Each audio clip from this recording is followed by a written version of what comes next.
बिजली कर्मियों द्वारा बिजली निजीकरण के विरुद्ध एक विशाल बिजली पंचायत गोरखपुर में संपन्न किया गया। गोरखपुर इसलिए भी महत्वपूर्ण होता है क्योंकि यहाँ से उत्तर प्रदेश के माननीय मुख्यमंत्री योगी आदित्यनाथ जी भी संबंध रखते हैं। यहाँ वह कई वर्षों सांसद रहे और यहीं से वह उत्तर प्रदेश के मुख्यमंत्री भी बने हैं।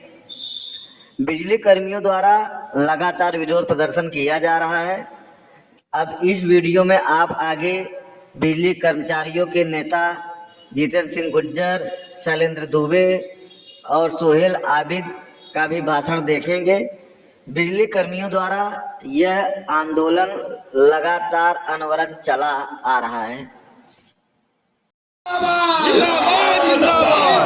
जिंदाबाद जिंदाबाद जिंदाबाद जारी एकता जिंदाबाद जिंदाबाद जिंदाबाद जारी एकता जिंदाबाद जिंदाबाद जिंदाबाद करण मुर्दाबाद मुर्दाबाद मुर्दाबाद करण मुर्दाबाद मुर्दाबाद मुर्दाबाद ये तानाशाही नहीं चलेगी नहीं चलेगी नहीं चलेगी तानाशाही नहीं चलेगी नहीं चलेगी नहीं चलेगी अभी तो लड़ाई है अभी तो लड़ाई है राष्ट्र प्रबंधन मुर्दाबाद मुर्दाबाद मुर्दाबाद राष्ट्र प्रबंधन मुर्दाबाद मुर्दाबाद मुर्दाबाद आवाज दो आवाज दो पहचान है। आप आंधी हैं तो क्या मुझको उड़ा ले जाएंगे? आप आंधी हैं तो क्या मुझको उड़ा ले जाएंगे? अब तो आदाबे महफिल में करेंगे फैसला। अब तो आदाबे महफिल में करेंगे फैसला। तुम निकाले जाओगे या हम निकाले जाएंगे? आप बस किरदार हैं, यानी आप सिर्फ कैरेक्टर हैं। आप बस किरदार हैं, अपनी हदें पहचानिए।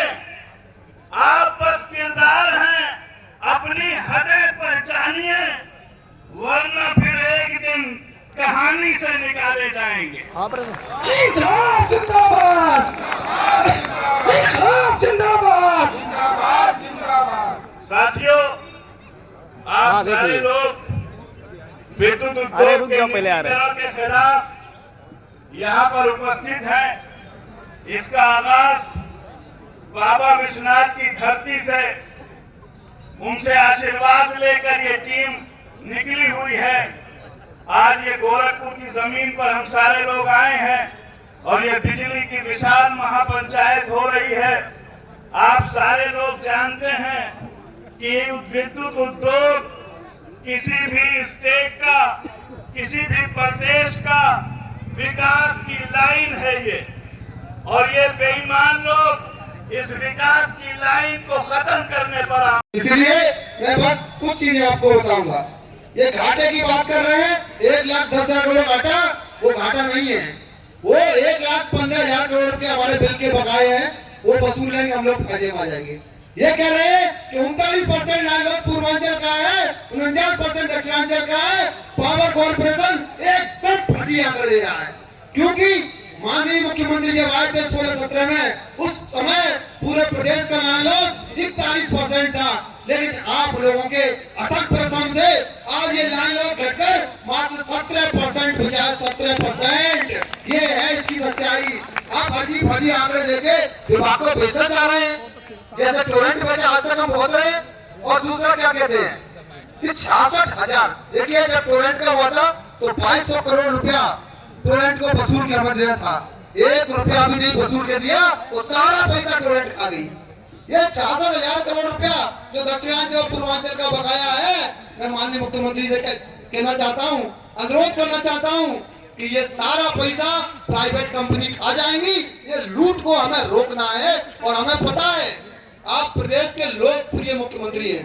हमें अगर किसी पे भरोसा है तो अपने माननीय मुख्यमंत्री पे भरोसा है कि ये डाका जो पड़ने वाला है पावर कॉर्पोरेशन में, जो उपभोक्ता की जेब कटने वाली है, आप उसको रोकेंगे और निजीकरण का फैसला वापस लेंगे, ये हमें पूरा भरोसा है। तो इन सब बातों को समाप्त करते हुए आप जितनी बड़ी संख्या में आए, हम देख रहे हैं माता बहनें बड़ी संख्या में, कुछ लोग तो भी आ भी रहे हैं। ये क्रांति की तरह है। तो साथियों, मैं कुछ नारे लगाऊंगा, आप लोग नारे लगाइए, उसके साथ मैं अपनी वाणी को विराम देता हूँ। आवाज दो। तो खड़े होकर लगाइए, ऐसे नहीं काम चलेगा। सभी लोग खड़े होकर लगाएं अपनी जगह से। आवाज दो। आवाज दो।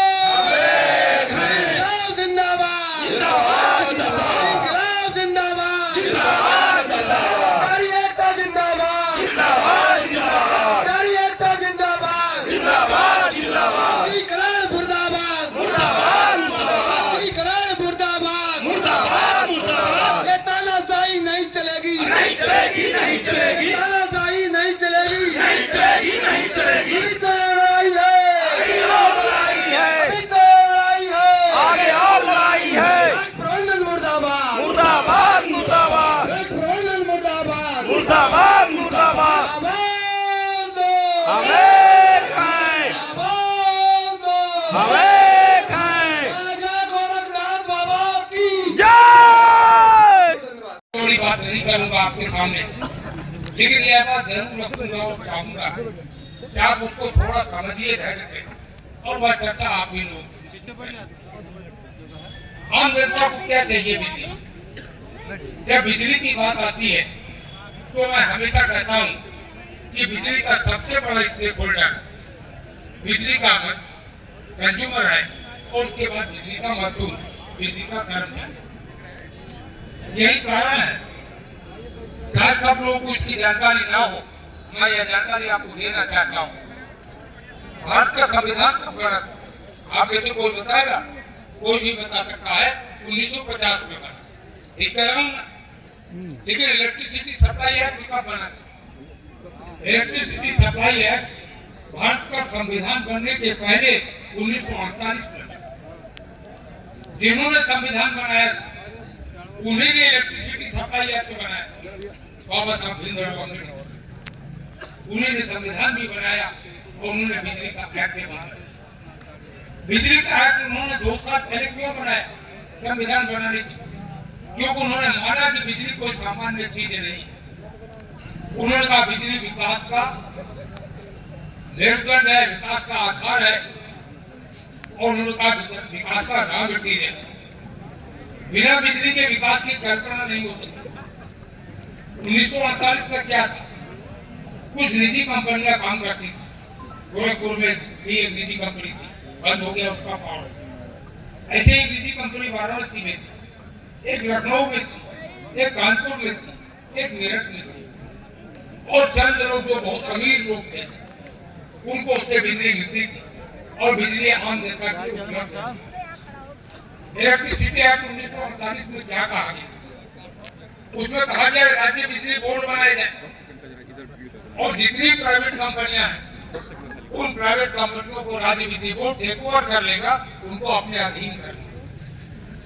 मैंने 1974 में राज्य विद्युत परिषद की नौकरी ज्वाइन की, और मुझे याद है 1978 4 साल तक मेरी ज्वाइन करने के बाद अगले 4 साल जो प्राइवेट कंपनियां थी वो कंपनियां राज्य विद्युत परिषद में टेक ओवर हो रही थी।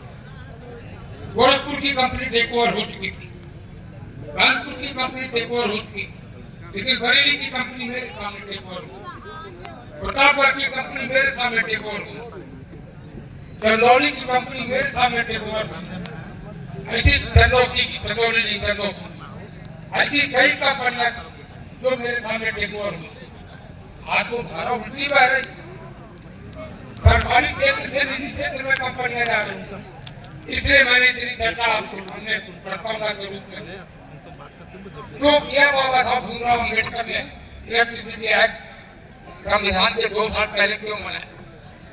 जिससे जनता को सस्ती बिजली मिल सके, गुणवत्ता परक बिजली मिल सके। अब सवाल ये है, मैंने प्रारंभ में कहा